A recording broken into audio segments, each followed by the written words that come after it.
Alright, just to give you guys a bit of a fair warning, I am going to be putting up a lot of reviews and podcasts for the next week or so because I'm leaving for college on the 17th, so I really want to make one last hoorah of making weekday videos because I won't be able to do those for a while. But in the meantime, put that aside, it's time to review a masterpiece.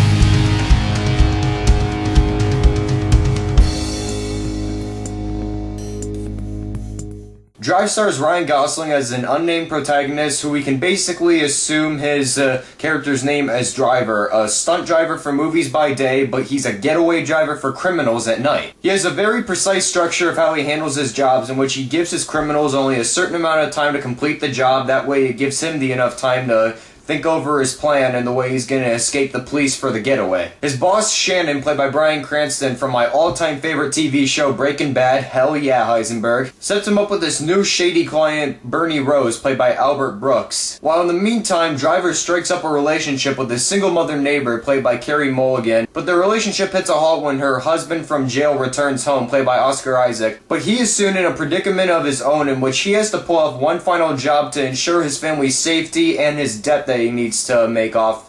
So he sets up Driver with one more job that he needs to complete to be his getaway driver, but things go very wrong, and that's where the film kicks into a very high-octane thriller. Drive is one of the 3 movies that I saw all the way back in July at Comic-Con, and is definitely my favorite by far. In addition, it's my favorite movie of this year so far. The fact that Nicolas Winding Refn won the Best Director Cannes Film Festival Award made me even more psyched, because when you see this movie, it has his direction written all over, in which it is his masterpiece for sure. This is a very daunting challenge for Ryan Gosling as an actor because his character doesn't really speak that much throughout the film. He's very silent at times, and when he does deliver his lines, it's very slow, but it's facial expressions that really do the majority of his acting, but in a very great way. His character pays a lot of odes to those that you see in the neo-noir genre that remain very silent, which makes you more wary of what they're going to do once they hit their breaking point, and Gosling just follows that measure very well in this film. Carey Mulligan drives the majority of the emotional strength of this movie, as her performance style is very similar to Gosling's, but she continues to show that she's one of the best actresses working in this generation. In addition, Bryan Cranston and Perlman, who have supporting character roles, they also do a pretty good job, even though their characters were a little bit underutilized than I thought they would be. And is it me, or is just Bryan Cranston deciding to have hair in every movie that he does and just stay bald in every episode of Breaking Bad he does? It's definitely a theory I've been working up on, so tell me if I'm right. However, in my opinion, I think the real standout in this film was Albert Brooks as the new shady businessman who gets intertwined within the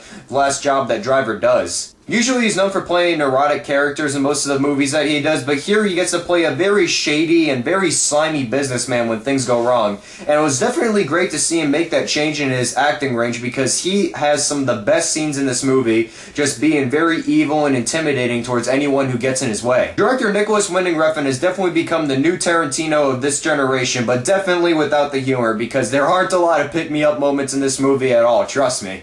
He builds up these moments of unbelievable tension which lead to some very shocking and sometimes extremely bloody violence at times, which definitely reminded me of the same style that Tarantino did back in his early films like Reservoir Dogs and Pulp Fiction. In addition, he uses the sudden tone change very well, especially in what is sure to be the most talked about scene in this film that takes place in an elevator between 3 of the characters, and it ends in a scene that makes the curb stomping scene in American History X look like a Pixar movie. The chase sequences are filmed to perfection as they're really filmed in that old school style that reminds you of films like Bullet, The 7-Ups, and The French Connection, in which it's all very still, everything you can see going on, but it also has these angles of just being placed on the back of a car to capture all the action that's going on behind. And it was definitely a new switch that really made the film a lot more entertaining in those sequences, even though there's really only 2 or 3 chase sequences in the film. And the cinematography by Newton Thomas Sigel is breathtaking. There are nighttime shots of Los Angeles there just beautiful to look at. And it also hints on to the very moody tone that the film mostly conveys up until the part where all hell breaks loose. But at the same time, while it's a very violent film, it's also very beautiful to look at because there's a lot of art house images that really get to you. Overall, Drive is an unforgettable thriller with a lot of touches of art house themes and neo-noir pokes in it too.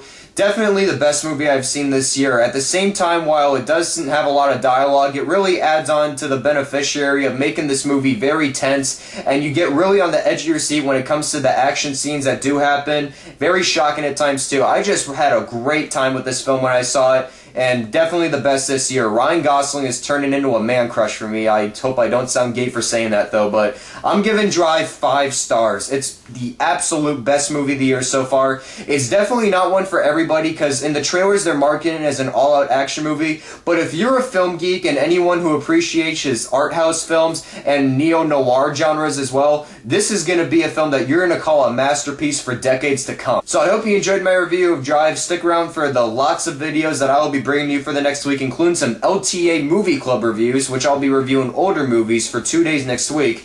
And I have a podcast coming up soon. Got Contagion tomorrow, Killer Elite on Sunday. Too much to count, so I'll just cut it now. In the meantime, I'm Tyler from Cali Crick Reviews, and check out these other reviews, and I'll see you guys later.